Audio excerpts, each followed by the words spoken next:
প্রধানমন্ত্রী তারেক রহমান দায়িত্ব নেয়ার পর গত ৬ মাসে অন্তত ১০ জন আওয়ামী লীগ নেতাকর্মী কারাগারে মারা গেছে। তাদের অধিকাংশের বিরুদ্ধে সুনির্দিষ্ট অপরাধের অভিযোগ আনা হয়নি বলে দাবি করেছে এইচআরডব্লিউ। সরকারের উদ্দেশ্যে একটা কঠিন বিবৃতি দিয়েছে এইচআরডব্লিউ, হিউম্যান রাইটস ওয়াচ।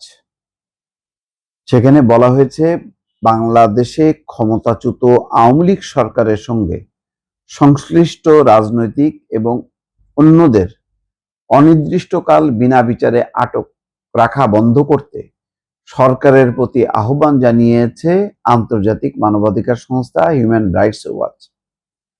একই সঙ্গে কারাগারে আটক অবস্থায় মৃত্যুর ঘটনাগুলোর স্বাধীন তদন্ত, নির্দোষ বলে ধরে নেওয়ার নীতি এবং ন্যায় বিচারের অধিকার নিশ্চিত করার আহ্বান জানিয়েছে সংস্থাটি।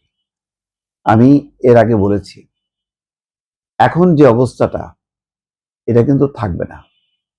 ইউনূস সরকারের আমলে এটা অন্তর্বর্তী সরকার। এই কারণে ইউরোপীয় পশ্চিমা দেশ বা মানবাধিকার সংগঠনগুলো গণ অভ্যুত্থান পরবর্তী অনেক পরিস্থিতিকে তারা ওভারলুক করেছে। কিন্তু আস্তে আস্তে চাপ বাড়বে। আগামী নির্বাচন আসতে আসতে আওয়ামী লীগকে নির্বাচনের অধিকার দিতে হবে, তার নিষেধাজ্ঞা প্রত্যাহার করতে হবে। সরকারকে সিদ্ধান্ত নিতে হবে এই রাজনৈতিক পরিস্থিতিটা তারা কিভাবে মোকাবেলা করবে। যেভাবে গত নির্বাচন হয়েছে, আগামী নির্বাচন কিন্তু ওইভাবে হবে না, এই কম্বিনেশনে হবে না যে নির্বাচনে বিএনপি, জামাত, এনসিপি, অন্যরা না।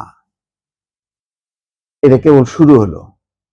দেখেন, এই ধরনের বিবৃতি তারা মাঝে মধ্যে দিয়েছে, কিন্তু এখন খুব সুনির্দিষ্টভাবে তারা বলতেছে। আপনি কিছুক্ষণ আগে দেখলাম যে মোজাম্মেল বাবু, শ্যামল দত্ত, ফারজানা রূপাকে জুলাই গণহত্যার উস্কানি দেওয়ার জন্য আন্তর্জাতিক অপরাধ ট্রাইব্যুনালে তাদেরকে হাজির করা হচ্ছে। এখন সবগুলো যাদেরকে আটক রাখা হয়েছে তাদের ব্যাপারে সুনির্দিষ্ট অভিযোগ এনে বিচার করতে হবে। বিচার ছাড়া বছরের পর বছর, মাসের পর মাস ধরে আটক রাখা যাবে না। এটা যদি অব্যাহত থাকে, আরো কিছুদিন হয়তো দেখবে আন্তর্জাতিক সংগঠনগুলো, এরপরে কিন্তু চেপে ধরবে। আমি এর আগেও বলেছি যে যাদেরকে আটক করা হয়েছে শত শত, তাদের বিরুদ্ধে এই যে ভুয়া যে হত্যা মামলা, এই সমস্ত না দিয়ে তাদের দুর্নীতি, লুটপাট, এইসব বিষয়ে মামলা করতে হবে। কিন্তু দুর্ভাগ্যজনক হচ্ছে, সরকার কিন্তু অতীতের দুর্নীতির ঘটনাগুলো, অতীতের অর্থ পাচারের ঘটনাগুলো নিয়ে খুব বেশি সোচ্চার বলে মনে হয় না। কারণ ওই দুর্নীতিবাজ চক্র, ওই সিন্ডিকেটের মধ্যে এই সরকারের অনেকেই কিন্তু আস্তে আস্তে ঢুকে পড়ছে। কারণ ওই সিন্ডিকেটটাই তো টাকা তৈরি করে, কোথা থেকে টাকা সংগ্রহ করতে হয়, দিতে হয়, এটা জানে। তো এখন যারা আসছে নতুন, তারা তো এখন ওই জায়গা থেকে যখন নাকি টাকা পাচ্ছে, তখন বলছে যে আচ্ছা ঠিক আছে, ঘাটাঘাটি করার দরকার নেই, যেভাবে আছে সেভাবে চলুক। তো কি করা হচ্ছে? গণহত্যা মামলা, গণহারে। এটি কিভাবে প্রমাণ হবে?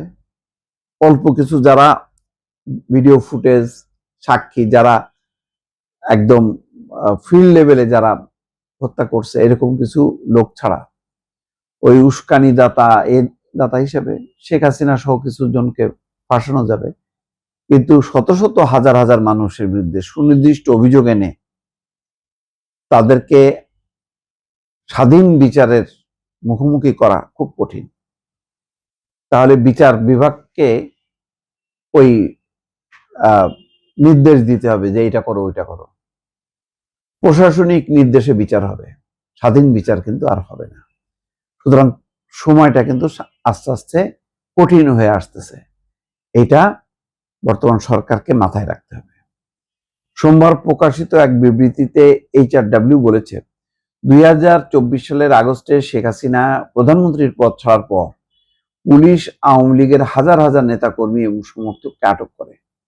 তাদের মধ্যে শত শত ব্যক্তি এখনো কারাগারে রয়েছেন, যাদের বিরুদ্ধে কোনো অপরাধে সুনির্দিষ্ট অভিযোগও আনা হয়নি বলে দাবি করছে সংস্থাটি।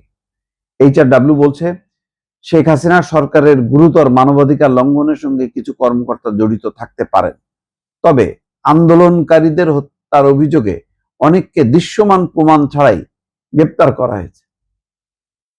আওয়ামী লীগ করে, আওয়ামী লীগ সমর্থক বাস আটক করে গণধুলাই দিয়ে জেলের মধ্যে ঢুকাচ্ছে।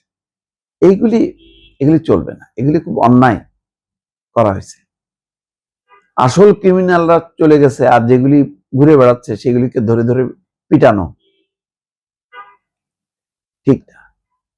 আখতারুজ্জামান, আমি বলতে পারি সাবেক ভিপি আখতারুজ্জামান আওয়ামী লীগ একটা উপেক্ষিত মানুষ। তারপরে ওই যে লতিফ সিদ্দিকী, এইসব লোকগুলিকে আটক করে কি বিচার করবে, কি আওয়ামী লীগের সাথে সম্পৃক্ত করবে? শুধুমাত্র এমপি ছিল এবং কোন এক সময় তারপরে আর তার দলের সাথে কোনো যোগাযোগ নাই, দল থেকে উপেক্ষিত বা দল থেকে বিচ্ছিন্ন, সেই সব লোকগুলিকে আওয়ামী লীগ ট্যাগ দিয়ে ধরে ধরে কারাগারে ঢুকানো, এইগুলি যথেষ্ট হয়েছে, এগুলি এখন বন্ধ করা উচিত।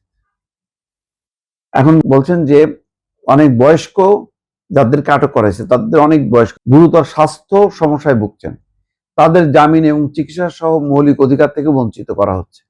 প্রধানমন্ত্রী তারেক রহমান দায়িত্ব নেওয়ার পর গত 6 মাসে অন্তত 10 জন আওয়ামী লীগ নেতা কর্মী কারাগারে মারা গেছে। তাদের অধিকাংশের বিরুদ্ধে সুনির্দিষ্ট অপরাধের অভিযোগ আনা হয়নি বলে দাবি করেছে HRW। অভিযোগ আনা হলো না, শুধু অসুস্থতার কারণে মারা গেল, এটা দুঃখজনক। এর চেয়েও আমি মানি যে অনেক নির্মম দুঃখজনক ঘটনা ঘটছে গত 15 বছরে, কিন্তু তার বিপরীতে একই রকম পরিণতি হবে বিরোধী পক্ষের, এটাও ঠিক না। আইনের শাসন নিশ্চিত করতে হবে, সুবিচার নিশ্চিত করতে হবে। এটা ছাড়া এই সরকারের পক্ষে সামনে চলা কিন্তু খুব কঠিন।